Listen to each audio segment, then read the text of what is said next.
So I've been working on a lot of locomotives lately too, and I recently picked up another SD40N from Athearn. This one's a really cool model. It was actually a sound equipped DCC ready model, and I paid $120 for it at a train show brand new, which is pretty cool. So I went ahead and picked it up. These models are really good out of the box, though there is some room for improvement, and I will show you guys what I did to this to upgrade it and make it a little bit more realistic to the prototype. The prototype obviously is a Union Pacific 1618, a rebuilt snoot nose SD40N, one of my favorite variations of these. The model, like I said, is good out of the box, but I did add quite a few details to this.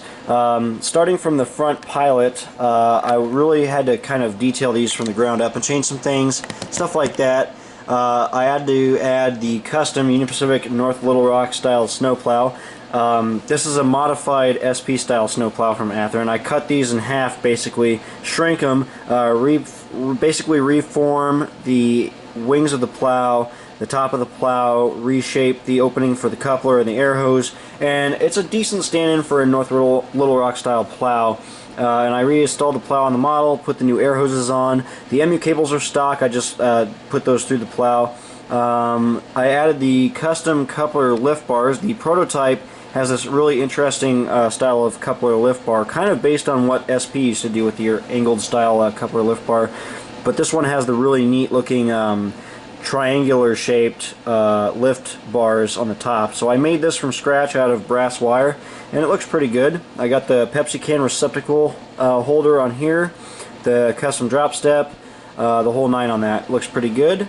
On the front, I removed the class lights. I completely removed those, sanded those flush, and touched up the nose so you can't even see it there. Looks pretty good.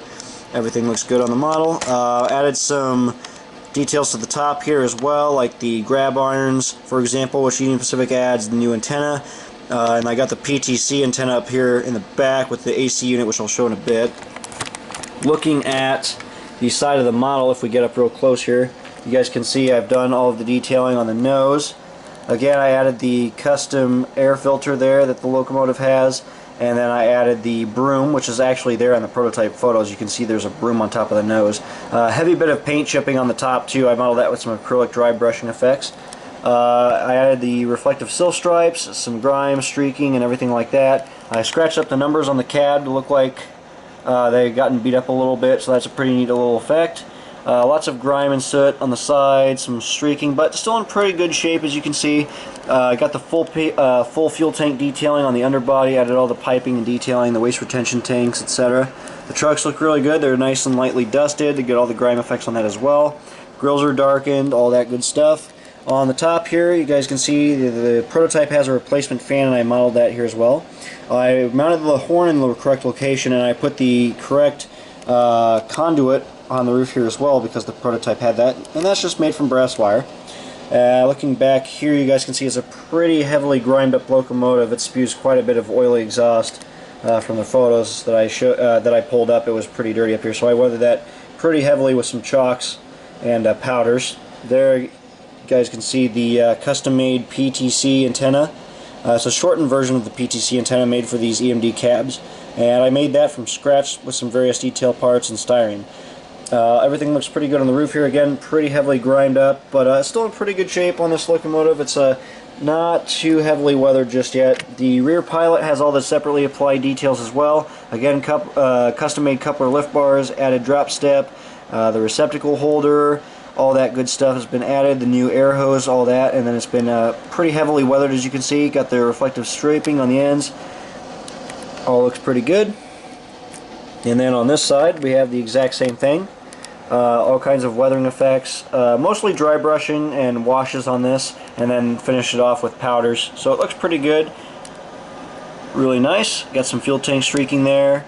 All the fuel tank details are installed. Again, something I like to do. Got the speed recorder in the correct location now. It was actually in the wrong location. It was on, I think, this journal. It was supposed to be up here, so I relocated that.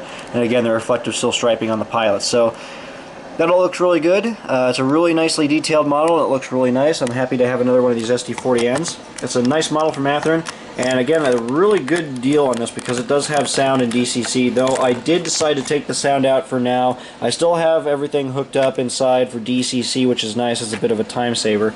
But I did rip the sound out of this one for now. But I might reinstall it if I decide to. It just depends. So that's the SD40N I've been working on. That's the Union Pacific 1618.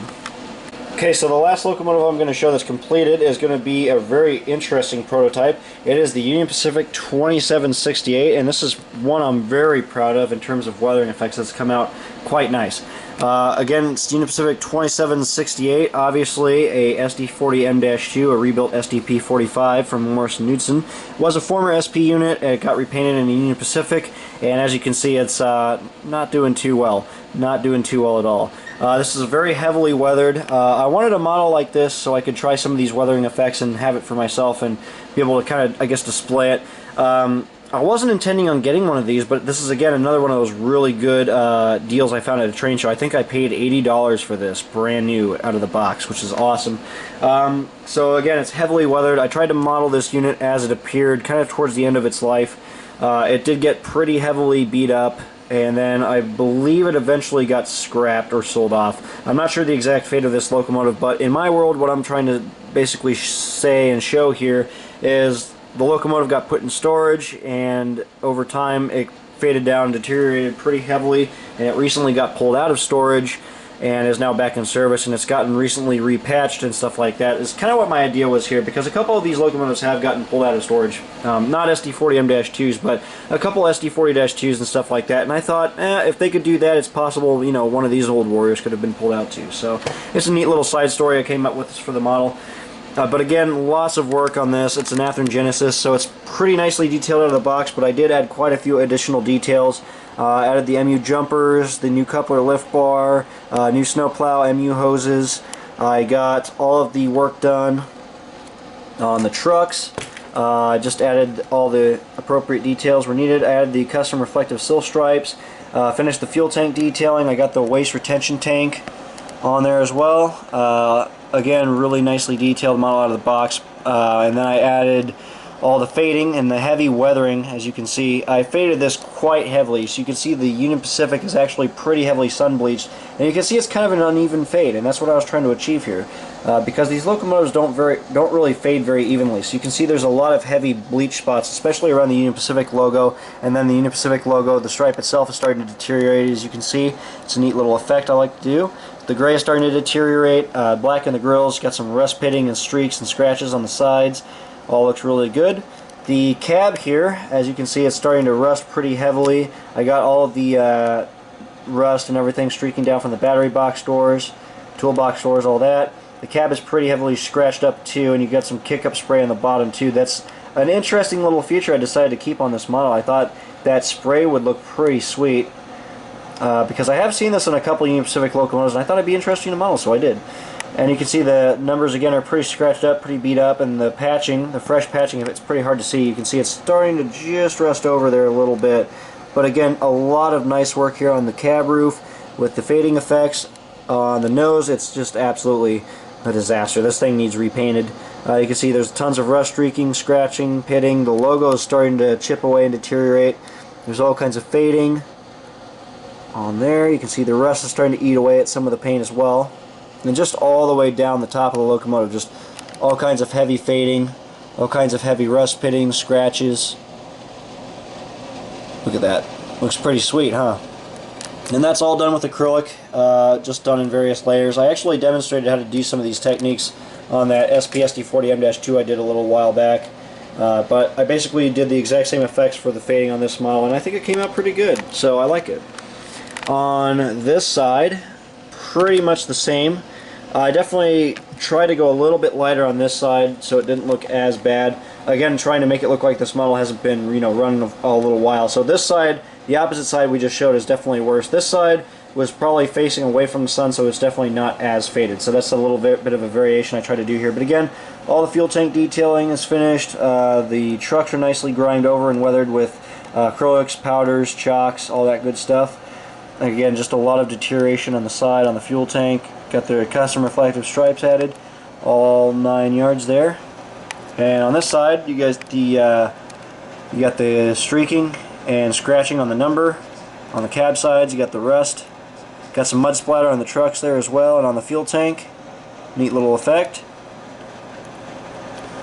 And then another neat little effect I tried to model on this engine was the opened cab door.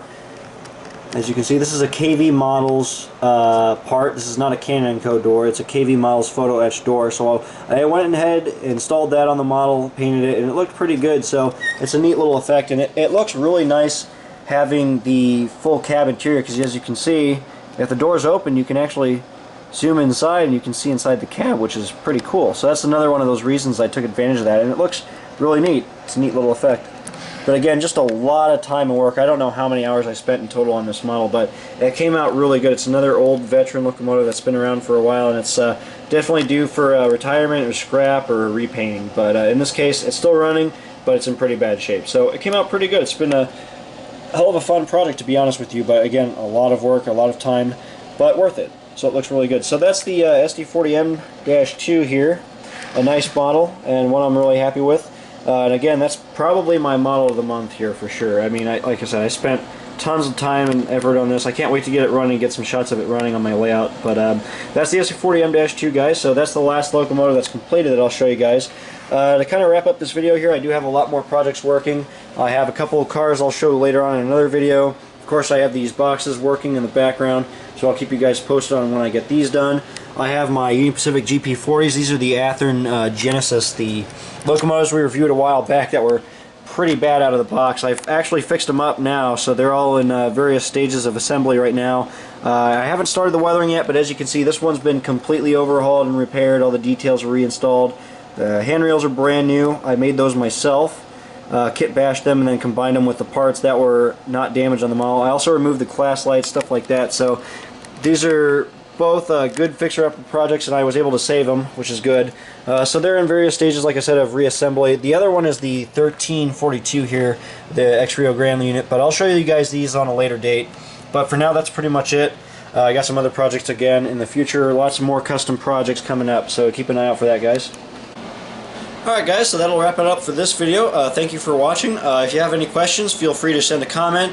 Be sure to like this video. Follow me here on YouTube. Subscribe for more content. I'll be posting more videos like this in the future. I have a ton of other projects I'm going to be showing, like I said, coming up. And I have a bunch of how-tos coming up that I'm working on. I'm actually in the process of filming a couple right now.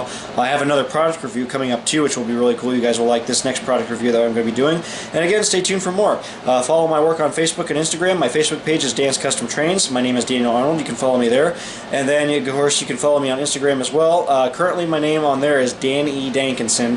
If you want to follow me there, I'm always posting pictures and videos of projects that I'm working on for customers, and of course my own projects as well. So thank you guys for watching. Again, Merry Christmas. Hope you guys are enjoying the time you have with your families and loved ones, and I will see you guys next time. So Merry Christmas guys, and have a Happy New Year. Take it easy.